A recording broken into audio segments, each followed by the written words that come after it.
Hello दोस्तों। आज मैं आपसे हवाई जहाज़ के बारे में बातें करूंगा। हवाई जहाज़ को हम हवा में कैसे कंट्रोल कर पाते हैं, वो हवा में कैसे बनी हुई रहती है। ज़मीन पे जो गाड़ियाँ चलती है उनको कंट्रोल करने के लिए ज़मीन में फ्रिक्शन होता है, उससे सारी चीज़ें हम गाड़ियों की कंट्रोल कर पाते हैं। बट हवा में फ्रिक्शन नाम मात्र के बराबर होती है। ऐसे में प्लेन हवा में कैसे रहती है और वो कंट्रोल कैसे होती है, ये सारी चीज़ें हम इस वीडियो में जानेंगे।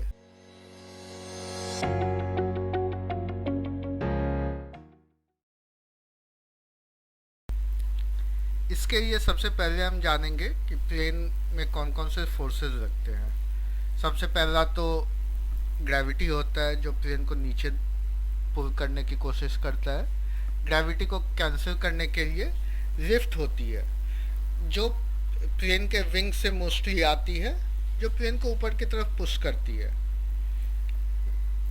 तीसरा होता है ड्रैग। जब प्लेन हवा में जाती है तो हवा उसे पीछे की तरफ पुश करती है। ड्रैग को कैंसिल करने के लिए थ्रस्ट होता है, जो प्लेन की इंजन से प्रोड्यूस होता है, जो प्लेन को आगे पुश करता है। प्लेन में लिफ्ट कैसे जनरेट करते हैं? लिफ्ट का सबसे बड़ा कारण होता है विंग्स। प्लेन में दो बड़े बड़े विंग्स लगे होते हैं, उनसे लिफ्ट मिलती है। तो हम डिटेल्स में उसकी एनालिसिस करेंगे। विंग्स का शेप आप देख पा रहे होंगे। नीचे की तरफ स्लोप होता है, फ्रंट में थोड़ी थिक होती है, पीछे पतली होती जाती है। जब प्लेन हवा में आगे मूव करती है तो विंग हवा को दो पार्ट में डिवाइड कर देती है। एक होती है जो ऊपर के सरफेस से क्रॉस करती है, एक होती है जो नीचे के सरफेस से क्रॉस करती है। तो विंग का जो शेप आप देख पा रहे होंगे, शेप की वजह से जब ऊपर वाली हवा विंग से टकराती है तो ऊपर की तरफ डिफ्लेक्ट होती है। ऊपर के सरफेस का स्लोप नीचे होने की वजह से वहाँ स्पेस भी ज़्यादा मिलता है, इस वजह से एयर प्रेशर ऊपर कम हो जाता है। इसी तरह नीचे आप चेक कर पा रहे होंगे, नीचे भी स्लोप कम है। तो जब हवा सीधी लाइन में जाने की कोशिश करती है तो उसे कम स्पेस मिलती है। कम स्पेस में अधिक हवा आने के कारण नीचे का प्रेशर बढ़ जाता है। तो ऊपर प्रेशर कम हो जाता है, नीचे प्रेशर हाई हो जाता है। इस प्रेशर डिफरेंस की वजह से प्लेन को लिफ्ट मिलती है। एक और रीज़न होती है जिससे लिफ्ट प्रोड्यूस होती है। जब हवा विंग के पीछे वाले पार्ट से बाहर आती है तो चूंकि स्लोप नीचे की तरफ होता है, तो हवा का भी जो स्लोप होता है बहाव का, वो भी नीचे की तरफ होता है। आपने न्यूटन्स का थर्ड लॉ पढ़ा हुआ होगा, every action has an equal and opposite reaction. तो जब हवा नीचे की तरफ पुश होती है तो हवा भी विंग को ऊपर की तरफ पुश करती है। इससे एडिशनल लिफ्ट मिलता है और ग्रेविटी को जो कैंसिल करती है, प्लेन हवा में आराम से उड़ सकती है। फिर हम जानेंगे कि प्लेन स्टेबल कैसे रहती है। जैसे दोनों विंग्स में बराबर की लिफ्ट लगती है नॉर्मल सर्कमस्टांसेस में, इस वजह से कोई प्लेन झुकी हुई नहीं रहती है, सीधी रहती है। बट जो सेंटर ऑफ ग्रेविटी होती है उससे थोड़ी आगे की तरफ लिफ्ट लगती है, फ्रंट पे।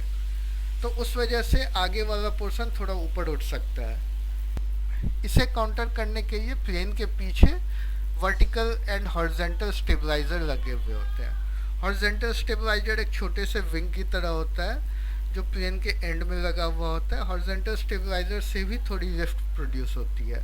तो ये लिफ्ट का जो टॉर्क होता है वो फ्रंट विंग्स के लिफ्ट के टॉर्क को कैंसिल कर देता है, इस वजह से प्लेन ऊपर नीचे नहीं होती है।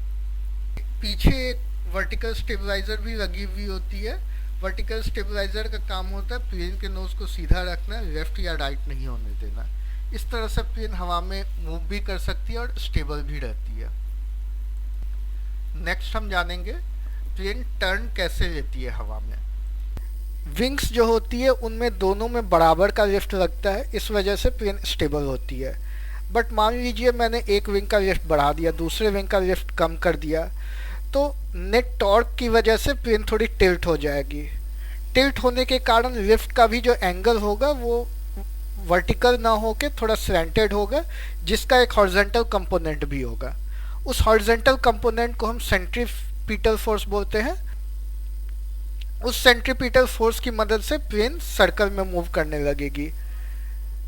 तो लिफ्ट को हम बढ़ा या घटा कैसे सकते हैं? उसके लिए प्लेन के विंग के पीछे वाले पोर्शन में एक पार्ट लगा होता है जिसे हम एल्डॉन बोलते हैं। वो एक हिंज की मदद से कनेक्टेड रहता है विंग से। उस एल्डॉन को यदि हम ऊपर कर देंगे तो हवा का जो फ्लो होगा वो ऊपर की तरफ हो जाएगा, जिससे लिफ्ट कम हो जाएगा। एल्डॉन को यदि नीचे करेंगे तो हवा का फ्लो और नीचे चला जाएगा, जिसकी वजह से लिफ्ट ज़्यादा मिलेगी। तो प्लेन को यदि लेफ्ट टर्न करना होगा तो लेफ्ट वाले विंग के एल्डॉन को हम ऊपर करेंगे, राइट वाले एल्डॉन को हम नीचे करेंगे, जिससे प्लेन लेफ्ट टर्न करने लगेगी। बट प्लेन का जो नोज रहता है वो सीधे के डायरेक्शन में ही होता है। उस नोज को भी लेफ्ट टर्न करने के लिए पीछे जो वर्टिकल स्टेबलाइजर लगा होता है उसमें एक पार्ट कनेक्टेड रहता है हिंज से, जिसे हम रडर बोलते हैं। रडर की मूवमेंट से हम प्लेन के नोज को लेफ्ट या राइट कर सकते हैं। यदि रडर को लेफ्ट करेंगे तो प्लेन का नोज राइट हो जाएगा, यदि रडर को राइट करेंगे तो प्लेन का नोज लेफ्ट हो जाएगा। इस तरीके से हम प्लेन को टर्न कर सकते हैं। अब आते हैं नेक्स्ट टॉपिक पे, प्लेन को टेक ऑफ और लैंडिंग कैसे कराते हैं। तो टेक ऑफ पे आते हैं। टेक ऑफ के लिए प्लेन को एडिशनल लिफ्ट की ज़रूरत होती है। एडिशनल लिफ्ट के लिए हम विंग का सरफेस एरिया बढ़ा देते हैं। विंग के आगे और पीछे वाले पोर्शन को हम एक्सटेंड कर सकते हैं, जिसके लिए दो पार्ट लगा होता है, एक फ्लैप होता है, एक स्लैट होता है। वो एक्सटेंड करने से एरिया बढ़ जाता है, जिससे एडिशनल लिफ्ट मिलती है। दूसरा, प्लेन के हॉरिजॉन्टल स्टेबलाइजर में भी एक हिंज्ड पार्ट लगा होता है, जिसे हम एलिवेटर बोलते हैं। एलिवेटर को यदि ऊपर कर देंगे तो लिफ्ट कम हो जाएगा, जिससे नेट टॉर्क आएगी ऊपर के डायरेक्शन में और प्लेन का नोज ऊपर चला जाएगा। एलिवेटर को यदि हम नीचे करेंगे तो इसी तरह प्लेन का नोज नीचे चला जाएगा। टेक ऑफ के टाइम पे एलिवेटर को हम ऊपर कर देते हैं, जिससे प्लेन का नोज ऊपर की तरफ चला जाता है, जिससे थ्रस्ट थोड़ी ऊपर के डायरेक्शन पे भी मिलती है, जिससे हम प्लेन को टेक ऑफ कर सकते हैं। लैंडिंग पे आते हैं। तो लैंडिंग के टाइम पे एक तो प्लेन को स्लो करना होता है, जिसके लिए प्लेन के बीच वाले पोर्शन में एक हिंज पार्ट लगा होता है, जिसे हम स्पॉइलर बोलते हैं। स्पॉइलर को ऊपर करने से एयर ड्रैग बढ़ जाता है, प्लेन स्लो हो जाता है, दूसरा लिफ्ट भी कम हो जाता है, जिससे प्लेन को लैंडिंग में मदद मिलती है। दूसरा, एलिवेटर को हम यदि नीचे कर देते हैं तो प्लेन का नोज नीचे चला जाता है, जिससे हम लैंड कर सकते हैं ईजिली। इस तरीके से प्लेन को हम टेक ऑफ और लैंड करवा सकते हैं। प्लेन पे दो इंजन्स भी लगे होते हैं विंग के नीचे, जिससे हम प्लेन को थ्रस्ट प्रोवाइड करते हैं। इस तरीके से हम प्लेन को पूरी तरीके से कंट्रोल कर सकते हैं। सारी जो कंट्रोल होती है वो पायलट के पास होती है। पायलट इन सब पार्ट्स की मदद से प्लेन को पूरी तरह से कंट्रोल कर सकता है। आपको इसमें कोई डाउट या क्वेरीज है तो आप कमेंट सेक्शन में पूछ सकते हैं। इस वीडियो में अब तक के लिए इतना ही। नेक्स्ट वीडियो पे किसी और टॉपिक पे बात करेंगे। तब तक के लिए नमस्कार।